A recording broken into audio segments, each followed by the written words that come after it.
Writing an Icon with Elementary Schools. Welcome to episode 8. Here we are today going to be painting the golden halo, so we need the gold paint.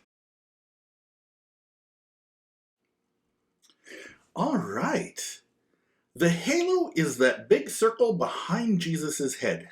Actually, it's not behind Jesus' head at all. It's coming from Jesus. Have you ever had a chance to look at a candle in the dark? When you're looking at a candle in the dark, it seems to have circles that grow from it. Anytime we're looking at a light in a dark space, the light seems to have this glow that comes around it.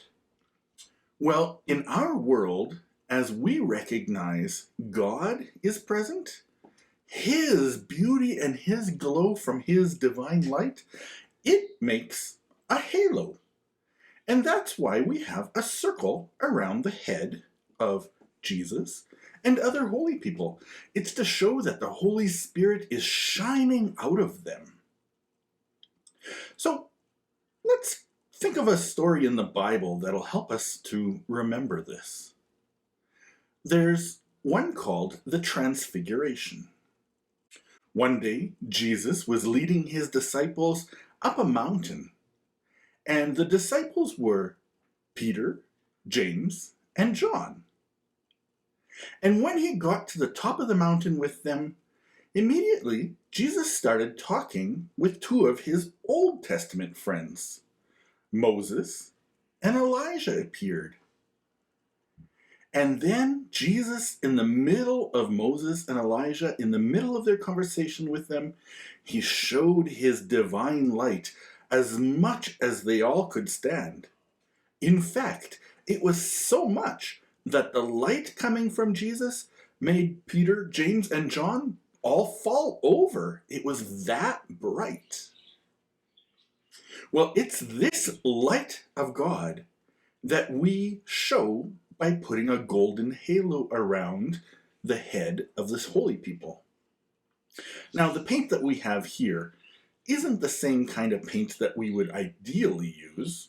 In fact, if we were doing a very traditional icon, we wouldn't use paint at all. We would use real gold.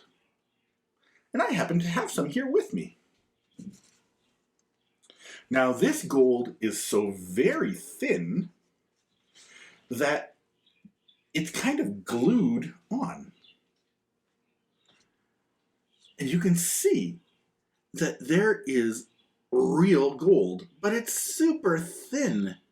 And this is glued onto the icon so that the icon can shine forth with this beautiful, brilliant golden light.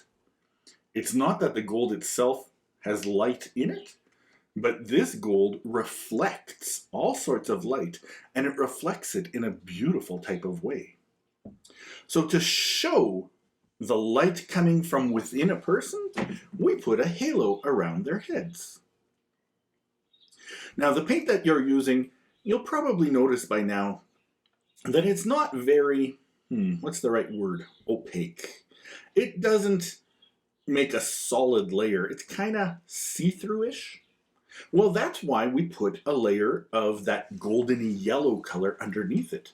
So even if we can see through it, it still has the right color to it. And in a real icon, we do lots of things underneath the gold so that you can see through that little shiny piece of gold that I show you, that part that's on the brush. If we can see through it, we see different layers. And that also helps prepare everything. And of course, it also helps us pray. Maybe I should start at the beginning. When we start making an icon, we get a board that's made out of real wood. And that wood reminds us of Jesus being a carpenter when he was younger, and how he died on the cross. And on that wood, we'd carve out, just like you have carved out, the image of Jesus. But we'd carve that inside a little hollow spot that we call the ark. And it's from within that little dugout area, that little cave, that his image comes forth, much like it's from the cave that Jesus was resurrected. Now, a wooden board isn't the best thing to paint on. So the next thing we do is we glue on a layer of cloth. And that cloth reminds us of how when Jesus was born, he was wrapped in swaddling clothes. And when Jesus died, he was wrapped in the shroud. And so we wrap the icon board with cloth. Then, just like when he was placed in the tomb, they rolled a stone over it. Well, we put stone on top of the cloth. We take powdered marble, or chalk, as most people would call it, I suppose, calcium carbonate, and we would mix it with some glues and we'd layer a layer of rock over the whole entire icon board. And then it's dazzling white. So we remember how Jesus was buried, but from there he comes forth. Now, the next part that we do reminds us of how God created us all. He took clay from the earth and he made Adam, and then he breathed his life into it. Well, in an icon, we use real clay too. We mix that with some glue again, and we glue clay down, and then we start shaping it and polishing it so it becomes very smooth. And this is where the halo will be. Anything that's golden has a layer of clay underneath it. And just like God formed us, and he shaped us, we form and shape that clay, and then God breathes on it and puts in his own divine energy. And so an iconographer breathes on that clay and he attaches the gold.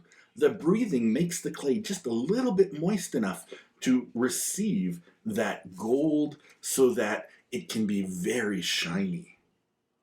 So as you're painting all that gold, you can think about all those things that happened in the Bible. How Jesus created us, how Jesus was born, how Jesus died, and how Jesus came back to life. How he made us, and how he makes us part of himself. He gives us that light, and he shines forth from us when we live with him. So as you're painting this halo that goes all the way around Jesus' head, I ask you to keep praying. Remember, painting icons is almost all about prayer. I hope your painting goes very well, and I'll see you in the next session.